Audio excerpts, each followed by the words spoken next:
নতুন পর্বতে দেখতে পাওয়া যায় কলেজে আজ হঠাৎ দুলারি ক্লাসরুমে অসুস্থ হয়ে পড়ে। আর তা দেখে তো ভীষণ দুশ্চিন্তায় পড়ে যায় গুলটি। ক্লাস শেষ হয়ে যেতেই সবাই রুম থেকে চলে গেলে একা গুলটি কি করবে বুঝে উঠতে পারে না দুলারিকে নিয়ে।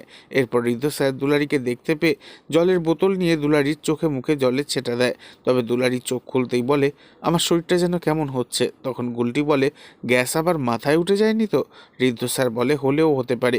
এই বলেই ঋদ্ধ স্যার নিজের ব্যাগ থেকে ওষুধ নিয়ে দুলারিকে ওষুধ খেতে দেয় আর গুলটিকে বলে, তুমি একটু গরম জলের ব্যবস্থা করো, ক্যান্টিনে গিয়ে ওকে গরম জল দিতে হবে।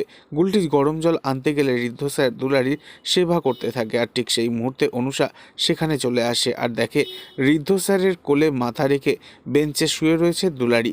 এই দৃশ্য দেখে তো অসম্ভব রেগে যায় সে আর নিজের মোবাইলে ছবি তুলে নিয়ে একা একা অনুষা বলতে থাকে, তোমাকে এবার এমন ফাঁসাবো, হয় তুমি থাকবে না হয় দুলারি থাকবে এই কলেজে। কি ভয়ঙ্কর চক্রান্ত করতে চলেছে অনুষা। ঋদ্ধ আর দুলারি কি পারবে একে অপরকে রক্ষা করতে? নেক্সট আপডেট জানতে এক্ষুনি সাবস্ক্রাইব করে আমাদের সাথেই থাকুন। ধন্যবাদ।